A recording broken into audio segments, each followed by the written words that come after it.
moi, je suis pour la Sûreté du Québec, donc on est policiers. Les policiers, qu'est-ce qu'on fait? Bien, l'objectif, c'est maintenir la paix et l'ordre.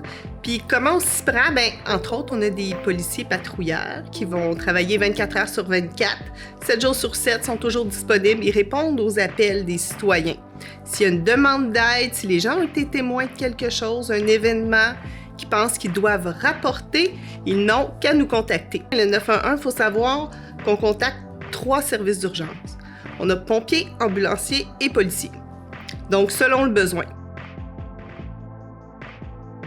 Si jamais vous croisez un policier, bien, vous allez pouvoir le reconnaître. Bien, vous voyez, moi, c'est écrit « police ».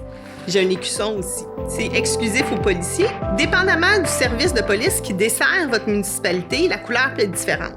Mais l'écusson reste sensiblement le même. Comme policière, bien, l'objectif principal, c'est d'aider les gens, leur venir en aide. On souhaite de la façon qu'ils le veulent.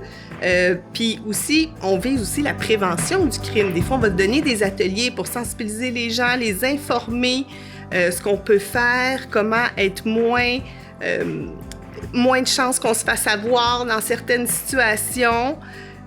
Donc, prévention, on va rencontrer aussi beaucoup des victimes. On va regarder de quelle façon elles souhaiteraient procéder pour elles.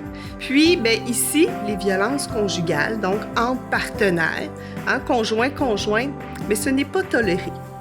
Puis, c'est pas toléré à un point où la loi permet à un agent de police qui va constater la violence entre partenaires intimes, mais de procéder à une arrestation. Pourquoi?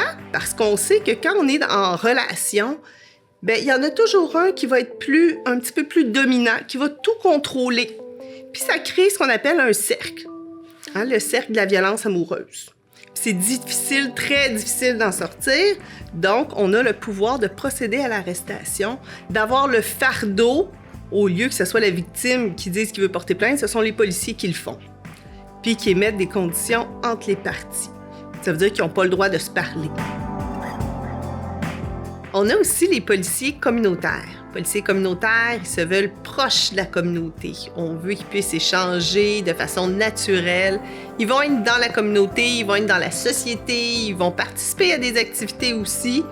On a aussi une superbe mascotte, Pollux, un ourson qui est réconfortant. Notre objectif, c'est de mieux connaître les gens qu'on dessert, notre population, puis de partager des moments pour se rapprocher. Fait que les policiers communautaires, bien, ils vont faire aussi de la prévention, ils vont parler des lois. Tout est... Il n'y a rien il n'y a pas de constat, c'est pas répressif. Au contraire, on veut donner l'information, on veut qu'on puisse échanger facilement, avoir de l'information aussi de notre communauté. Qu'est-ce qui les dérange? Qu'est-ce qui leur plaît? Qu'est-ce qu'ils aimeraient voir? Fait que l'objectif du policier communautaire, bien, c'est de rencontrer les gens dans leur milieu. Ça peut être les écoles, les résidences de personnes âgées, les commerces, selon les besoins. Fait que c'est avec grand plaisir que je fais partie de l'équipe des policiers communautaires. Si vous avez un besoin, contactez-nous, on va être là pour vous.